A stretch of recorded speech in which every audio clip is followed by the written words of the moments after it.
안녕하세요. 중앙회 심사위원장 이명희입니다. 지금부터 약 1시간 정도에 걸쳐서 연구윤리에 대한 말씀을 드릴 텐데요. 요즘은 연구윤리에 대한 필요성이 매우 강조되고 있고 또 이에 따라서 실제로 시행되고 있는 윤리 교육들이 워낙 많아서 이 영상은 학회 회원님들을 대상으로 어떤 조금의 리마인드를 할 수 있는 의미 정도가 되지 않을까 생각합니다.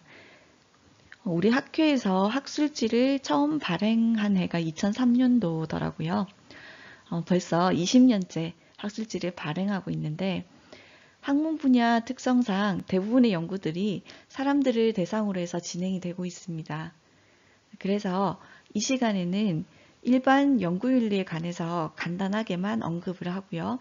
주로 임상연구에 관해 말씀드리도록 하겠습니다. 자, 그러면 지금부터 다음과 같은 순서로 진행을 하도록 하겠습니다. 먼저 임상연구와 윤리에 대한 개념과 더불어서 연구윤리 발전의 역사를 한번 짚어보도록 하겠습니다. 또 우리나라 임상연구 관련 규정을 살펴본 후에 이에 따른 임상연구를 진행할 때 주의점들을 확인하고요.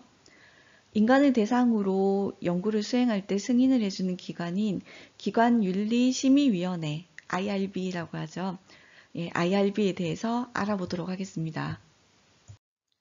앞서 잠시 언급한 것처럼 이 시간에는 임상연구에 대한 말씀을 주로 드릴 겁니다. 하지만 그 전에 연구윤리의 전반적인 얘기를 좀 짚어보도록 할 텐데요. 연구윤리란 책임 있는 연구를 수행하기 위해서 기본적으로 준수해야 할 바람직한 규범이다 라고 정의를 내릴 수가 있습니다. 그 내용은 크게 아래에 제시되어 있는 5가지를 포함하고 있는데요. 첫 번째는 과학 연구에서의 진실성입니다. 이것은 그 과학 연구가 이루어지는 전 과정에서 속임수나 부주의 이런 것들로 인해서 객관성에 문제가 있지는 않는지를 확인하는 것인데요. 우리가 잘 알고 있는 위조라든지 데이터의 변조라든지 이러한 부분들이 여기에 포함될 수 있을 것 같습니다. 두 번째로는 논문 저자 표시 등 공로 배분의 공정성 문제인데요. 이제 연구에 참여한 사람의 실질적 기여도에 따라서 표시가 되도록 되어 있죠. 이러한 내용은 최근에 연구자 자녀의 논문 저자 등록 등의 문제 때문에 한번 이슈가 된 적이 있었던 것 같습니다. 세 번째 내용은 연구실 문화의 민주성이라고 하는 부분인데요. 연구활동이 이루어지는 연구실에서 나타날 수 있는 환경에 관한 문제와 관련된다라고 되어 있습니다. 이것은 특히 그 황우석 박사의 그 연구에서 문제점들이 나타난 적이 있죠. 연구원들이 강압적으로 실험에 참여하게 된다든지 이러한 부분에 관한 내용이라고 보시면 됩니다. 다음은 특정 연구 대상이나 연구 방법에서의 윤리성에 관한 내용인데요. 특히 우리 분야가 여기에 포함이 될 것 같습니다. 인간 대상 실험과 동물 실험 윤리 등 생명 윤리가 가장 큰 이슈가 되는 내용이고요. 말씀드린 것처럼 우리 학문 분야에서 특히 이 부분과 관련이 많습니다. 마지막으로 과학자의 사회적 책임성에 관한 부분인데요. 어떤 연구 결과가 사회적으로 의미를 갖게 되죠. 그런 것에 대한 책임을 질 수 있는가 하는 것의 내용입니다.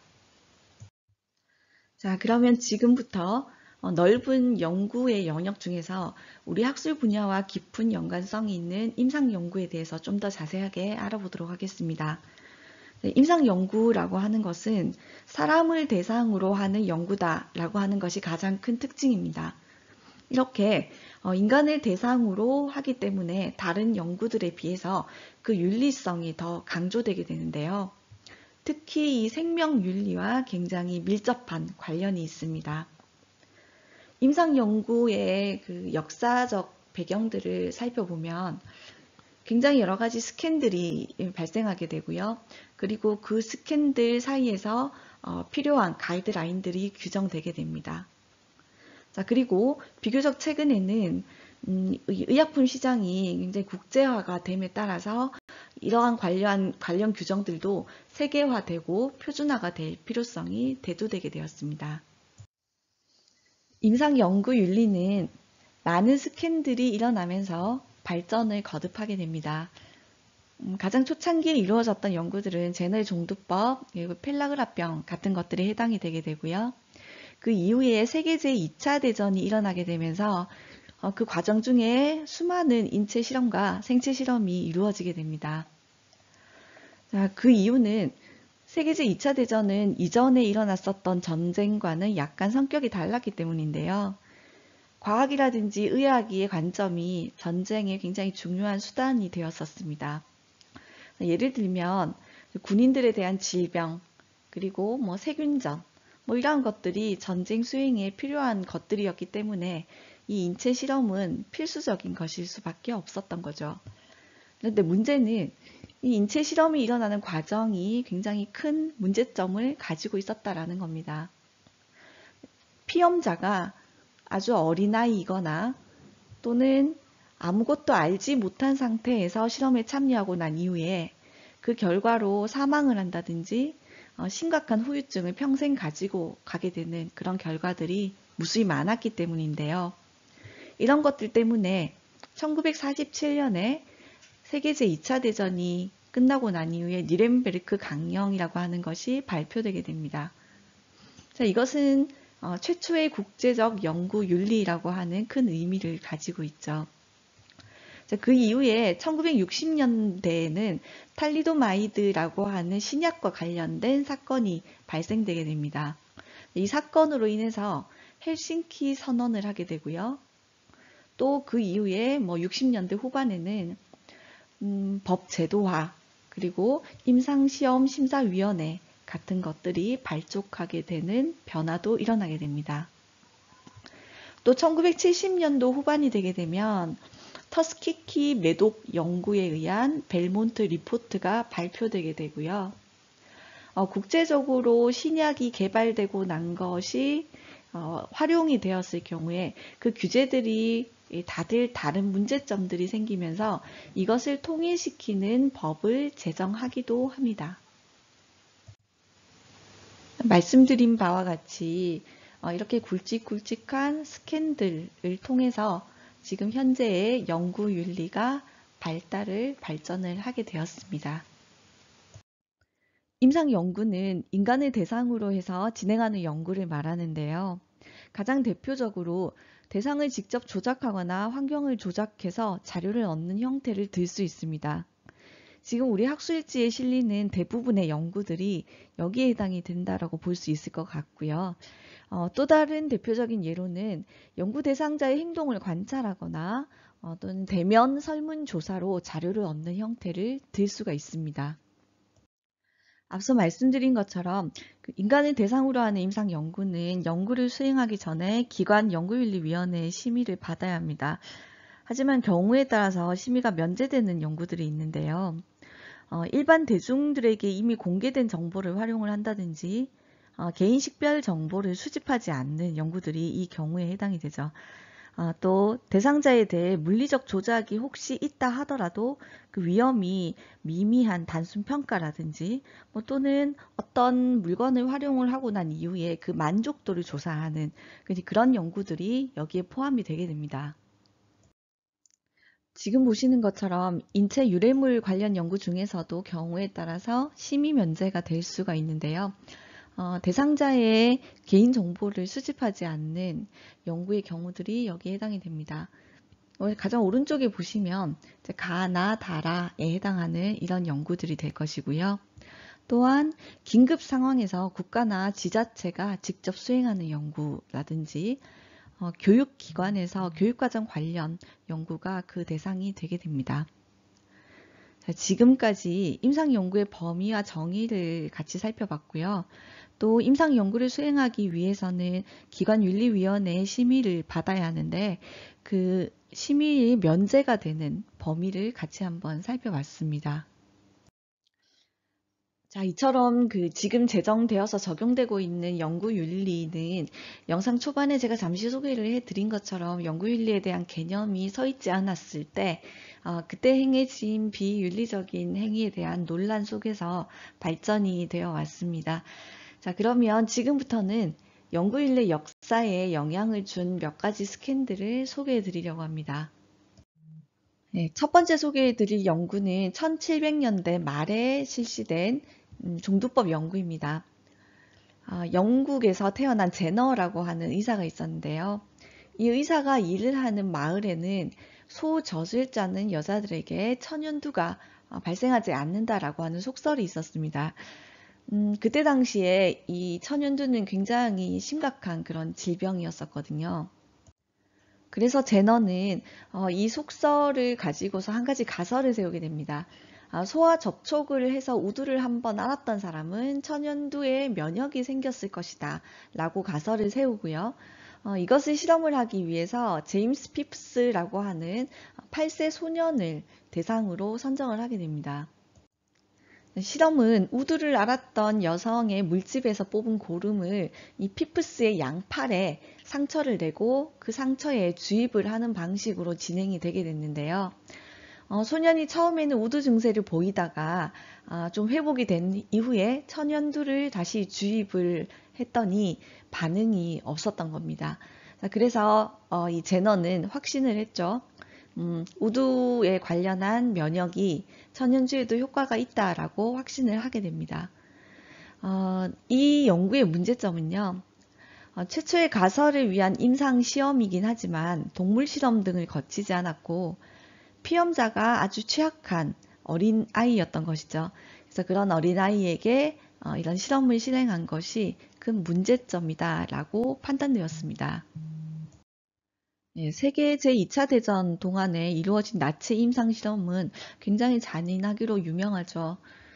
수용소에 수감되어 있었던 사람들을 대상으로 해서 백신을 주입하고 감염된 혈액도 주입하여 실험을 진행하는가 하면 치료 호르몬, 동성애 치료 호르몬을 주입을 해서 실험을 하기도 하고요. 총살을 하기도 하고 영양생리학적인 연구를 위해서 수감자를 의도적으로 굶겨 죽이기도 합니다.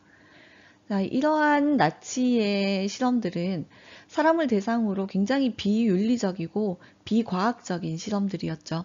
그 결과 아주 많은 사망자들과 연구 장애를 후유증으로 가지게 되는 사람들이 많이 생겨나게 됩니다. 이렇게 진행된 연구들은요, 세계 제2차 대전이 끝나고 난 이후에 재판을 받게 됩니다. 바로 뉴렌베르크 재판인데요.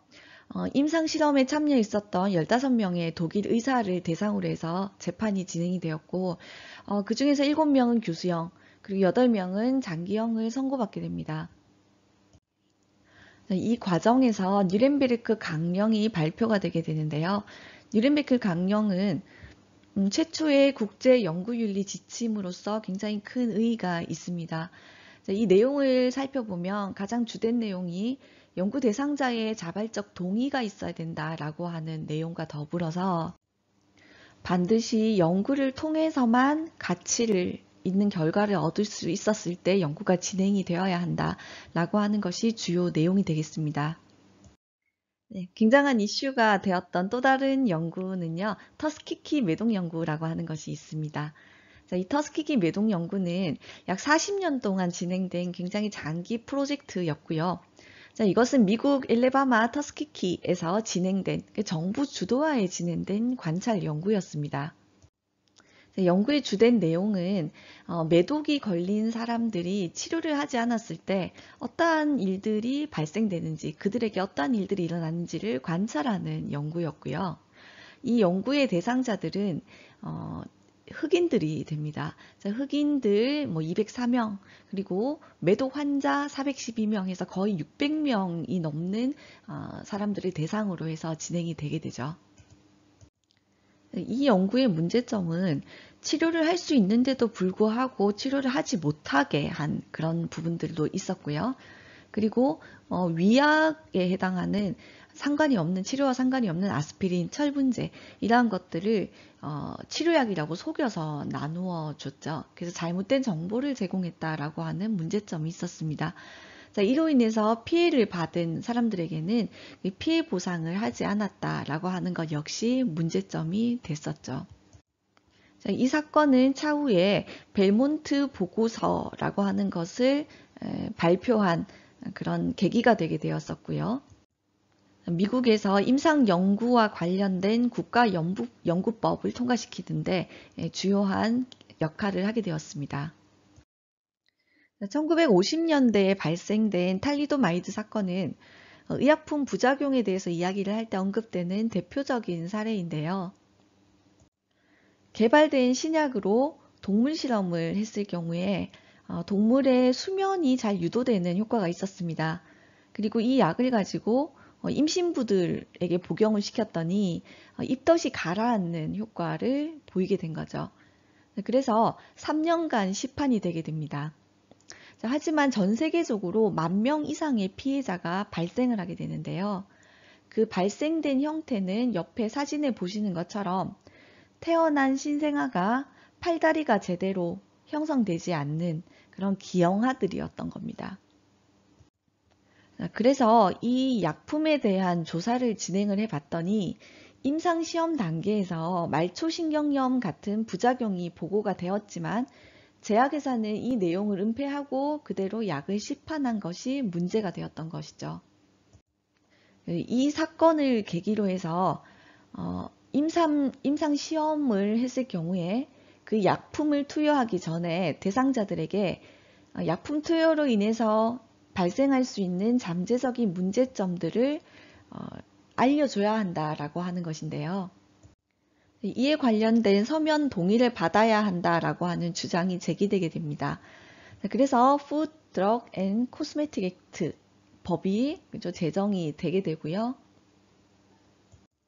이와 관련된 특별 윤리 기준을 제정하고 집행하게 되는 계기가 되게 됩니다. 이 연구들 이외에도 심리학자 밀그램에 의해서 진행된 밀그램의 권위복종 연구라든지 텍사스에 있는 한 피임 클리닉에서 수행되었던 성 안토니오 피임 연구 등이 중요한 이슈가 되는 스캔들이었습니다. 네, 자, 지금까지 보셨던 것처럼 비윤리적으로 진행된 인간 대상 연구를 계기로 굉장히 굵직굵직한 국제 규정과 지침이 마련되게 됩니다. 사람을 대상으로 진행하는 실험을 할 때는 그 대상자에게 자발적인 동의를 받아야 한다라고 하는 뉴렌버그 강령이 그 첫 번째이고요. 사람 대상 연구와 관련해서 의료인에게 지침이 되는 권고사항을 담은 헬싱키 선언이 그 두 번째가 되겠습니다.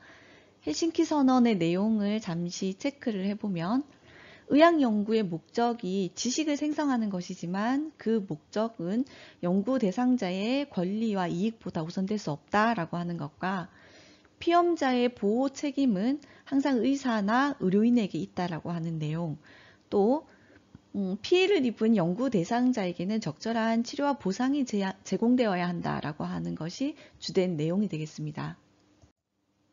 또 터스키키 매독 연구를 계기로 해서 발표된 벨몬트 보고서는 인간 존중의 원칙, 선행의 원칙, 정의의 원칙을 바탕으로 해서 연구자에게 충분한 정보와 또 사전 동의를 얻어야 한다라고 하는 내용, 그리고 그 위험과 이익이 어떤 것들이 있다라고 하는 것을 제공해야 하고 그 모든 선택은 연구 대상자가 하도록 하는 것이 그 주된 내용이 되겠습니다.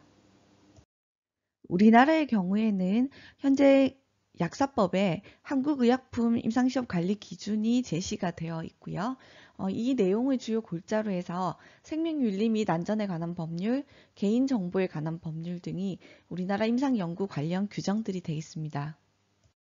1995년에 한국의약품 임상시험 관리 기준이 시행되어서 의무화가 되었는데 이것은 1990년도에 만들어진 ICH를 기반으로 해서 시행이 되게 됩니다. ICH, 국제의약품규제조합위원회인데요. 이때만 해도 각 나라마다 신약이 개발되고 그리고 그 개발된 약물이 승인을 받는 그 과정들이 다 상이했었습니다. 그런데 이 시장이 국제화가 되면서 같이 통일된 기준이 필요하게 되었죠.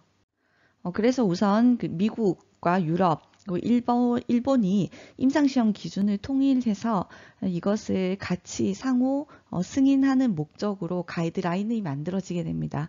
1996년도에 ICH GCP 가이드라인이 만들어지게 되면서 우리나라도 2000년도에 이 내용을 적극 반영해서 KGCP를 전면 개정하게 됩니다. 이때 ICH GCP 내용을 거의 그대로 반영을 해서 전면 개정을 하였고요. 그에 더불어서 우리나라 실정에 맞는 내용들을 일부 추가를 하였습니다. 그 이후에 2010년도가 되어서 이 임상시험 관리 기준은 관리 기준에서 약사법 시행 규칙으로 변경이 되게 됩니다. 이 시행 규칙으로 변경이 되었다라고 하는 것은 더 승격이 되어서 강화됐다라는 것을 뜻하는 것이고요. 그 이후에 2011년도에 개인정보 보호에 대한 법률, 그리고 2012년도에 생명윤리 안전에 관한 법률 개정이 되면서 우리나라 연구 관련 규정이 발전해 왔습니다. ICH 가이드라인은 총 4개의 파트로 구분이 되어 있고요. 그 중에서 GCP, 그러니까 의약품 임상시험 관리 기준은 그 영역 중에 한 항목이 되게 됩니다. GCP의 내용을 잠시 살펴보면 FDI 규정이라든지 뭐 지침 이러한 내용들도 일부 반영이 좀 되어 있고요. 앞에서 같이 언급을 했었던 헬싱키 선언, 벨몬트 보고서 뭐 이런 것 같은 윤리적 규범 내용들도 다 포함을 하고 있습니다. 지금 보시는 생명윤리 및 안전에 관한 법률은 일장 총칙을 시작으로 해서 관련 위원회, 그리고 인간 대상 연구 관련 배아, 인체 유래물 연구, 유전자 치료에 관련한 내용들을 포함하고 있습니다. 의료기관에서는 주민등록번호라든지 질병정보, 그리고 입원 기록 같은 개인정보를 수집하고 또 처리를 하고 있습니다. 이러한 내용들 중에 특히 이 질병 정보 같은 경우에 굉장히 민감한 정보들이 포함이 되어 있을 수가 있죠. 그래서 이러한 것들이 유출이 될 경우에 굉장히 심각한 사생활 침해가 발생할 수가 있습니다. 이건 이제 우리의 입장을 생각해 보면 이해가 될 수 있을 것 같은데요. 지금 내가 가지고 있는 내가 병원에 진료를 받으러 갔었던 그 기록들이 유출된다라고 생각을 해보면 굉장히 곤란한 그런 상황들이 될 수 있는 것 쉽게 그죠? 미뤄 짐작을 할 수가 있죠. 자, 그래서 이러한 것들, 이러한 내용들은 개인정보 보호에 관한 법률로 보호를 받고 있습니다.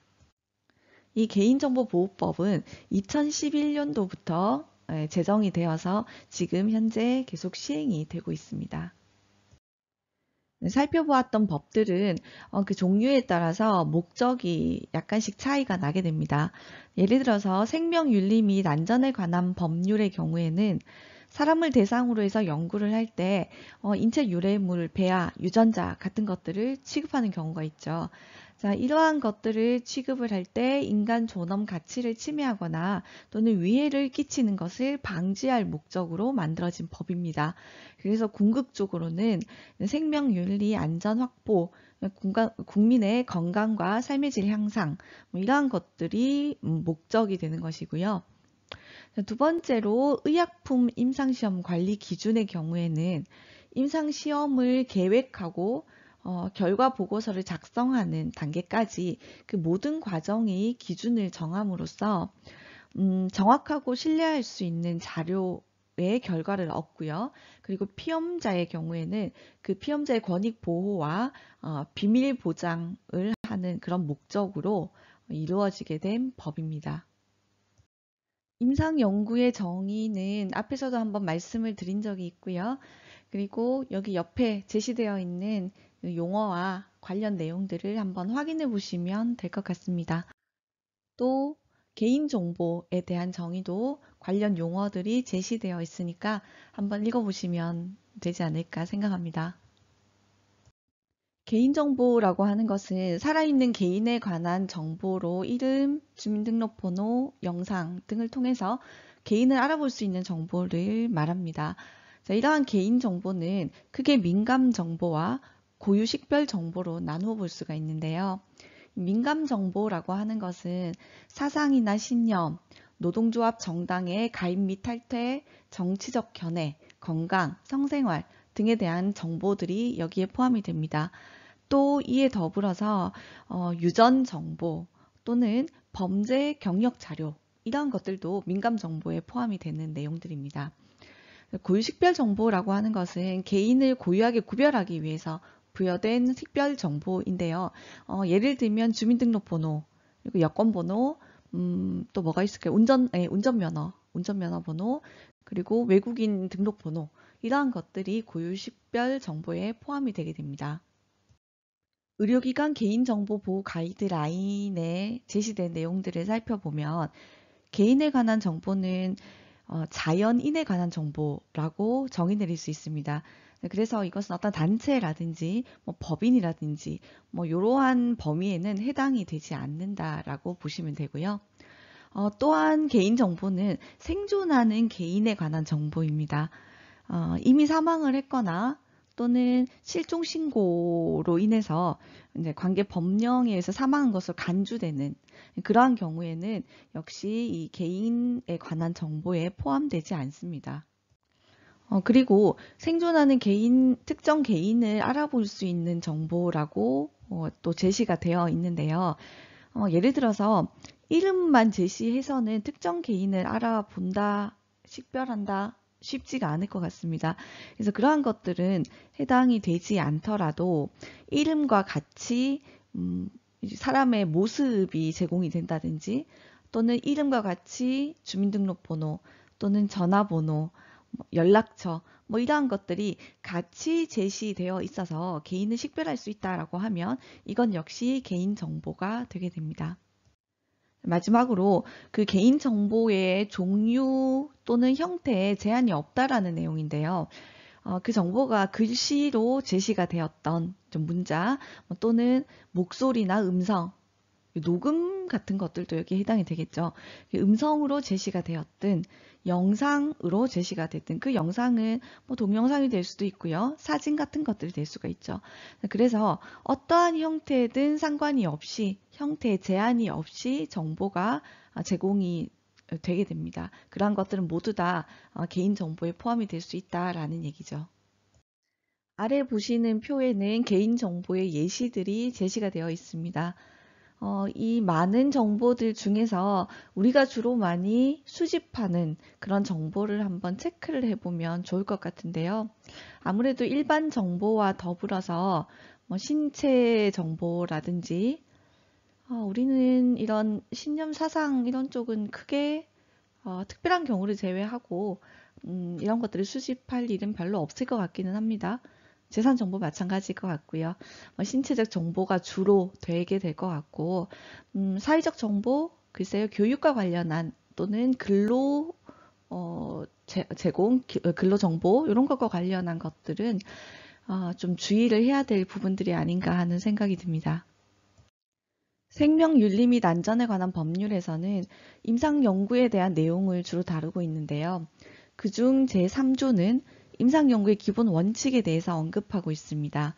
그 내용을 간단하게 살펴보면 인간의 존엄과 가치를 침해해서는 안 되고 대상자의 자율성, 사생활 보호, 또 안전, 특히나 취약한 환경 속의 대상자들은 그 안전을 더욱더 고려해야 된다라는 내용으로 구성이 되어 있습니다. 뿐만 아니라 한국의약품 임상시험 관리 기준에서도요. 제3조 특히 그 내용 안을 살펴보면 실험의 위험과 불편을 최소화하고 대상자에 대한 내용들이 어떠한 것들이 보장이 되어야 하는지 또 연구자 대상으로 해서 교육과 훈련을 해야 한다. 그리고 이 자료는 어떻게 기록 처리 보관되어야 한다 라고 하는 내용들이 언급이 되어 있습니다.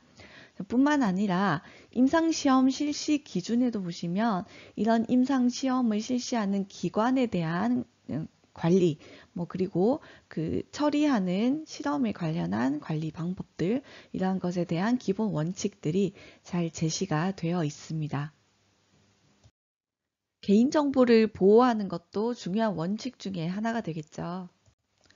꼭 필요한 개인정보가 있다면 목적에 맞게 아주 최소한의 범위 안으로 수집을 해서 사용을 해야 할 것이고요.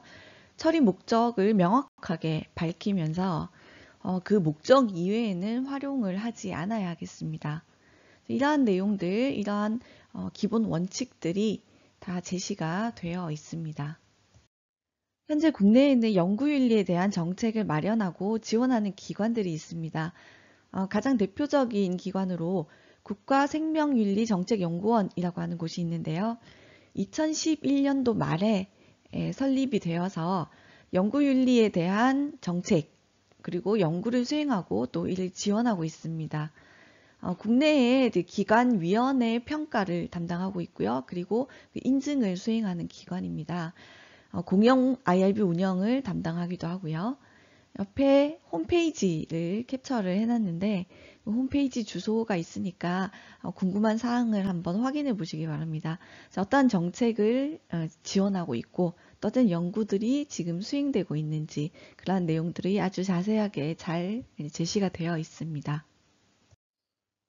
보건복지부 지정 기관생명윤리위원회 정보 포털에는요. 기관생명윤리위원회의 운영, 연구심의에 대한 최신 정보를 제공하고 있습니다. 인체 유래물 관련된 그런 연구와 유래물 은행 관련 정보도 제공을 하고 있으니까 이러한 부분들도 참고를 하시면 될 것 같습니다. 네, 임상 연구의 개념에서부터 역사, 그리고 우리나라 지금 현재 국내의 임상 연구 관련 규정, 그에 관련한 기본 원칙까지 같이 살펴봤습니다. 지금부터는 이제 마지막 이슈가 되는데요. 연구윤리위원회에 대해서 살펴보려고 합니다.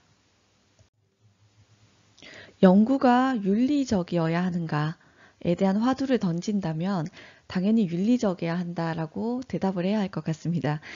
이는 제가 가장 처음에 언급을 했었던 것처럼 그 이루어진 연구의 결과가 사회적으로 이익이 있어야 한다. 라고 하는 그런 책임성과도 관련이 있지만 특히 인간을 대상으로 이루어지는 이런 임상 연구의 경우에는 사람들의 건강 그리고 삶의 질을 높이기 위한 목적으로 진행이 되게 되는 것이잖아요. 그러면 당연히 인간의 존엄 또는 가치 이러한 것들이 침해해서는 안 되고요. 그리고 그 과정 중에 또는 그 결과로 사람들에게 위해를 끼쳐서는 안 된다라고 하는 연구의 가장 큰 원칙 아래 모든 과정들이 이루어져야 한다라고 생각이 됩니다. 연구가 비윤리적으로 진행이 되었을 때 나타나는 굉장히 많은 심각한 여러 문제들은 이미 앞에서 살펴봤던 것처럼 역사적으로 일어난 스캔들을 통해서 확인을 할 수 있었지 않습니까? 그리고 그 과정을 통해서 많은 규범들이 생겨났었습니다. 이제는 이제 그러한 배경을 바탕으로 정해졌던 규범 그리고 원칙 이러한 것들을 지켜서 과학적이고 윤리적인 연구 결과를 활용할 수 있도록 해야 할 겁니다. 그러면 이 과학성과 연구의 과학성과 윤리성은 어떻게 담보를 하느냐? 그것을 담보하기 위해서 우리는 연구 계획서를 기관연구윤리위원회에 심의를 받아야 합니다. 그래서 그 심의를 받는 과정을 거쳐 진행을 함으로써 이 과학성, 윤리성 이러한 것들을 얻을 수가 있게 됩니다. 기관연구윤리위원회 IRB라고 하는 것은 임상시험에 참여하는 피험자의 권리 그리고 안전, 복지를 보증하기 위해서 그 시험 기간 내에 독립적으로 설치한 상설위원회를 말합니다. 이 위원회에서는 사람을 대상으로 하는 연구의 시험 계획서를 검토를 하고요. 그리고 참여하는 피험자의 서면 동의를 받기 위해서 어떤 방법을 사용을 했는지 또 어떠한 정보들이 제공이 되었는지를 다 검토를 하게 됩니다. 자, 그 이후에 승인을 해주기도 하고요. 그리고 지속적으로 이 과정들을 확인하는 역할을 하게 됩니다. IRB의 활동 목표는 연구 대상자의 존엄성, 그리고 권리, 안전을 보호하는 것입니다. 이러한 기능을 수행하기 위해서 운영을 할 때 5가지 원칙을 반드시 지켜야 하는데요. 그 첫 번째는 IRB 기관이 독립성이 있어야 하고요. 그리고 이것을 체크할 수 있는 역량이 있어야 합니다. 그리고 정의로워야 하고 지속적으로 노력을 해야 하며 질 관리를 투명하게 해야 한다라고 하는 5가지 원칙 아래 운영이 되고 있습니다. 그리고 IRB의 주요 의무는 연구 대상자의 권리와 복지를 보호하는 일이고요. 두 번째로 이 연구가 정말 실시되어야 하는가라고 하는 것을 판단하는 일입니다. 그것을 판단하기 위해서 이 실험에 참여함으로 인해서 얻는 이득과 또 위험과의 관계를 잘 살펴보아야 하는데요. 이득이 위험보다는 더 커야 하겠죠. 커야 한다는 그런 조건이 뒷받침이 되어야 합니다. 이러한 것들을 평가함으로써 이러한 연구가 정말 실시가 되어야 하는지, 그리고 그렇게 실시되어야 한다라고 하는 판단이 내려지게 되면 대상자에게 시행되는 그 절차가 적절한지 이러한 것들을 판단을 하게 됩니다. 자, 그리고 정보가 적절하게 제공이 되어서 연구 대상자들이 그에 대해서 동의를 할 수 있었는지, 할 수 있을 만한 정보가 잘 제공이 되었는지 이러한 것들을 판단하는 것이 IRB의 주요 의무라고 볼 수 있겠습니다. IRB는 이 전 과정을 서면으로 된 절차에 따라서 진행을 해야 하고요. 그리고 규제기관의 점검을 받고 결정된 사항을 기록하고 잘 보관을 해야 합니다. IRB는 제출된 연구에 대해서 몇 가지를 검토를 반드시 해야 하는데요. 첫 번째로는 연구자의 자격을 검토해야 합니다. 그리고 제출된 시험 계획서 또는 그와 같이 제출된 보충 자료들도 검토를 해야 하고요. 피험자의 동의서, 그리고 혹시 위험이 예상이 된다면 그 예상되는 위험이 발생했을 때 그에 따른 보상, 이러한 내용들까지도 모두 검토 대상이 되게 됩니다. 자, 이렇게 제출된 서류들을 검토를 하고 난 이후에 그 위원들은 서로 토의를 하게 됩니다. 토의를 하고 난 이후 투표를 진행을 하게 되고요. 그 투표에 따라서 이 연구가 승인이 될 것인지 또는 변경이 되어야 할 것인지 또 승인을 위해서 추가 서류가 필요한 것인지 그러한 것들이 결정이 되게 됩니다. 제출된 연구계획서를 심의하고 관리하기 위해서는 위원회를 구성하는 위원들의 역할이 굉장히 중요하게 될 텐데요. 이렇게 위원회를 구성을 할 때는 반드시 지켜야 할 법적 요건이 있고 또 구성을 할 때 고려해야 할 고려사항이 있습니다. 우선 법적 요건은 위원장 1인을 포함해서 5인 이상의 위원으로 구성을 해야 하고요. 그리고 구성원들은 한쪽 성별로만 이루어져서는 안 됩니다. 남성으로만 이루어졌다든지 또는 여성으로만 이루어진 것은 피해야 한다라는 얘기고요. 자, 또 한 가지 법적 요건은 사회적 윤리적 타당성을 평가할 수 있는 경험, 지식을 갖춘 사람 1인, 그리고 기관과 무관한 1인이 반드시 포함이 되어야 합니다. 고려사항으로는 이 심의를 하고 또 평가를 하는 데 있어서 굉장히 전문성이 필요하기 때문에 심의 경험이 있는 경우에 좀 더 유리하게 되겠죠. 그리고 해당 전문성을 갖추고 있는 전문가일 필요가 있습니다. 자, 또 대상자들이 취약한 피험자가 될 수가 있겠죠. 자, 그래서 이러한 대상자들을 잘 이해할 수 있고 그리고 그 사람들을 잘 다룰 수 있는 경험, 그리고 지식, 이러한 요건을 갖춘 위원들이면 또 더 좋을 것 같고요. 생명의학 전문가 그리고 비전문가가 1인씩 포함이 된 것을 추천을 합니다. 이렇게 구성이 된 위원회는 연구에 대한 심의를 하게 되는데요. 우선 연구 대상자의 선정부터 점검을 하게 됩니다. 연구 대상자의 선정은 공정한 절차를 거쳐야 하고 그리고 그 결과도 매우 공정해야 하는데 개인적 차원의 정의, 사회적 차원의 정의라고 두 개의 카테고리를 나누어서 제시를 해놓긴 했지만 공통적으로는 그것이 대상자가 개인이든 어떠한 계층이든 간에 의도적으로 이 연구를 골라서 진행해서는 안 된다라고 하는 것이 기본 내용입니다. 좀 더 구체적으로는 아래에 제시되어 있는 내용들을 검토하게 되는데요. 연구 대상자들이 연구에 참여를 하였을 때 발생할 수 있는 위험, 그리고 발생할 수 있는 이득을 잘 체크를 해서 그 위험이 이득을 넘어서서는 안 됩니다. 그리고 연구를 진행하는데 적절한 대상자 수를 산정을 해야 하고요. 그래서 그 숫자를 바탕으로 해서 연구의 과학성이 입증되어야 하기 때문입니다. 그리고 대상자의 이득을 극대화하려는 노력을 해야 하고요.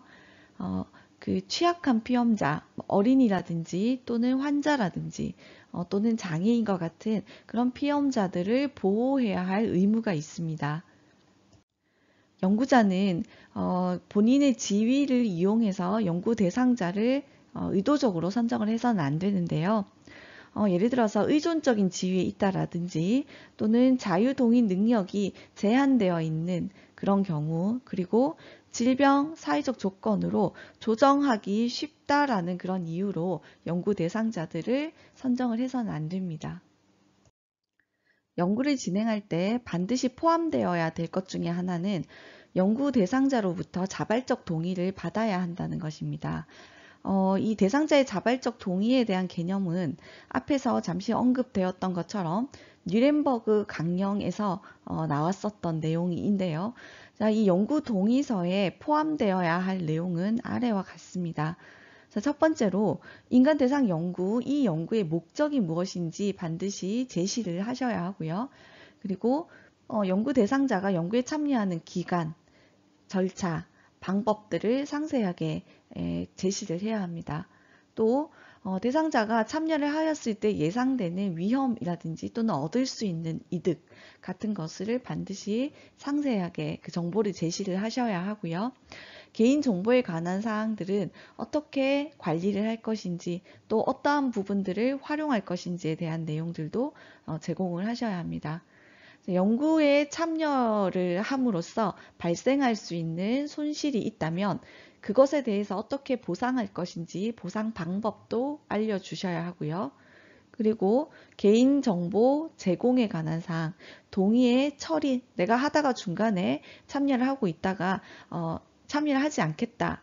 동의를 철회하는 것에 대해서도 자유롭게 진행할 수 있도록 그러한 부분을 반드시 안내를 하셔야 합니다. 위원회에서 연구 계획서를 확인할 때는 연구 설계와 수행 과정이 명백히 기술되어 있는지를 확인하게 됩니다. 임상시험 연구 계획서에 진행사항, 연구의 진행사항이 아주 상세하게 잘 기술이 되어 있어야 하고요. 그리고 진행하는 방법도 적절한지를 확인하게 됩니다.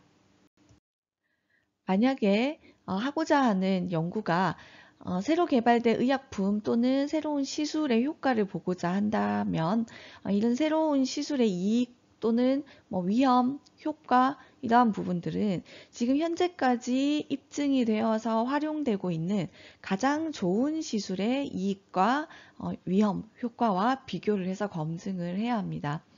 아래에 제시된 것처럼 의약품 제조 및 관리, 품질관리 기준에 따라서 관리를 하고요.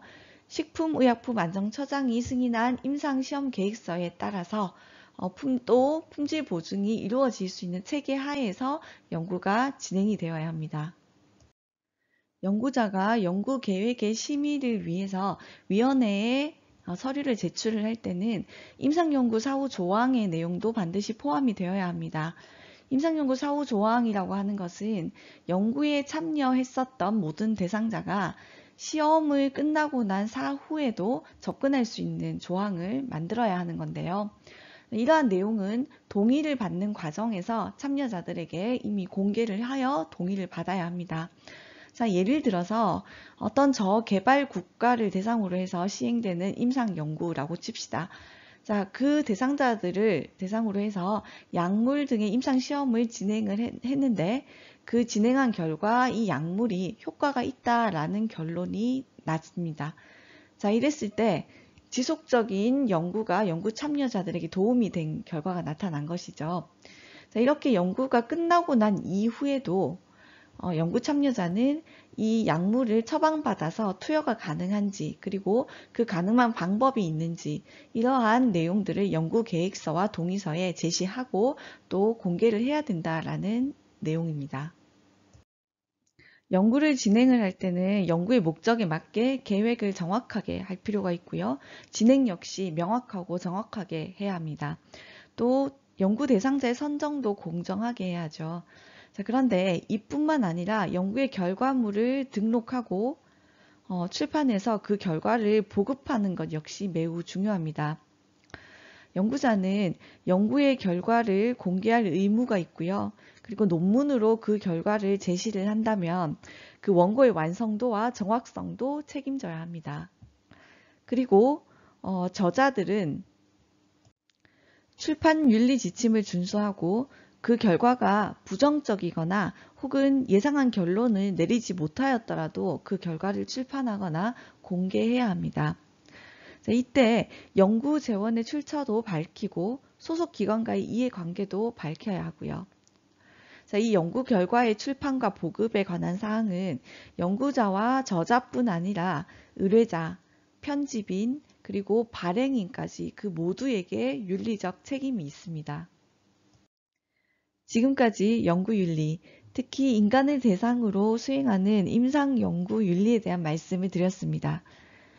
인간 대상 연구를 진행하는 연구자는 연구 계획서를 작성하여 기관 생명윤리위원회의 승인을 받아서 그 승인을 받은 대로 연구를 진행해야 합니다. 이때 연구자는 연구의 계획, 그리고 진행, 결과 보고에 이르기까지 벨몬트 보고서의 연구윤리 원칙에 따라서 인간 존중, 선행, 정의를 실현해야 하고 또 생명윤리 및 안전에 관한 법률 제3조에 제시된 기본 원칙을 잘 준수해야 합니다.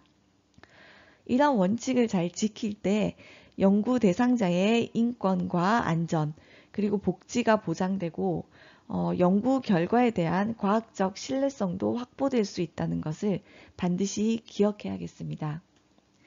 지금까지 연구윤리에 대한 교육을 진행하였습니다. 감사합니다.